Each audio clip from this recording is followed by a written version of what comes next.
ನಾರಾಯಣೀಯಂ ಅಧ್ಯಾಯ 13 ಹಿರಣ್ಯಾಕ್ಷ ಯುದ್ಧ ವರ್ಣನಂ. ಶಿಖರಿಣಿ.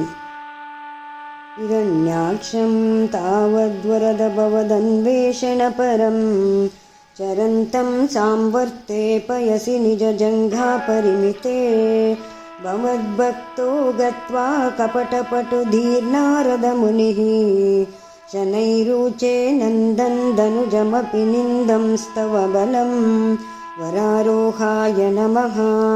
समायावी विष्णुर्हरति भवदीयां वसुमतीं प्रभो कष्टं कष्टं किमिदमिति तेनाभिगदितः नदन् क्वासौ क्वासाविति स मुनिना दर्शितपथो भवन्तं सम्प्रापद्धरणिधरमुद्यन्तमुदकात् महातपसे नमः. अहो आरण्योऽयं मृग इति हसन्तं बहुतरैर्दुरुक्तैर्विध्यन्तं दितिसुतमवज्ञाय भगवन् महीं दृष्ट्वा दंष्ट्राशिरसि चकितां स्वेन महसा पयोधावाधाय प्रसभमुदयुङ्क्था मृधविदौ सर्वगाय नमः.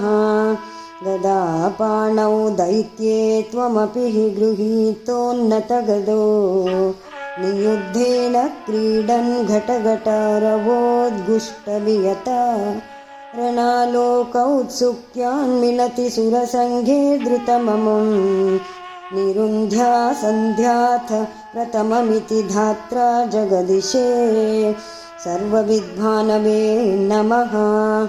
गदोन्मर्दे तस्मिंस्तव खलु गदायां दितिभुवो गदाघाताद् भूमौ झटिति पतितायामहः भोः मृदुस्मेरास्यस्त्वं धनुजकुलनिर्मूलनचनं महाचक्रं स्मृत्वा करभुवि दधानो रुरुचिषे भिष्वक्सेनाय नमः.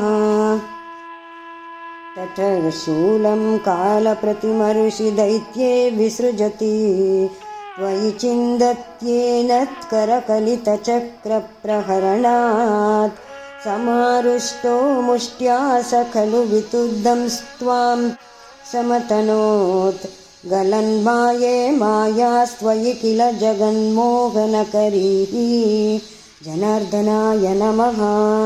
भवच्चक्रज्योतिष्कणलवनिपातेन विदुते ततो मायाचक्रे विततघनरोषान्धमनसं गरिष्ठाभिर्मुष्टिप्रभृतिभिरभिघ्नन्तमसुरं कराग्रेण स्वेन श्रवणपदमूले निरवधिः वेदाय नमः. महाकायः सोऽयं तव करसरोजप्रमथितो गलद्रक्तो वक्त्रादपतदृशिभिश्लाघितहतिः तदा त्वामुद्दाम प्रमदभरविद्योतिहृदयाः मुनीन्द्रा सान्द्राभिस्तुतिभिरनुवन्नद्वरतनुं वेदविदे नमः. त्वचिच्चन्दोरोमस्वपि कुशगणश्चक्षुषि घृतं चतुर्होतारोग्रौ सृगपि वदने चोदरैडा ग्रहाजिह्वायां ते परपुरुष कर्णे च चमसा विभो सोमो वीर्यं वरदगलदेशेऽप्युपसदा अव्यङ्गाय नमः.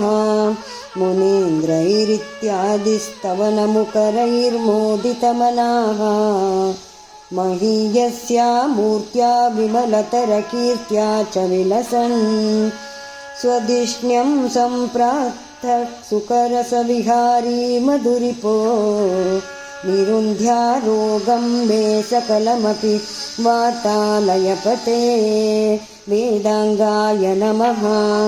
इति 13 दशकं समाप्तं. नारायण नारायण नारायण नारायण नारायण नारायण नारायण नारायण नारायण नारायण नारायण नारायण.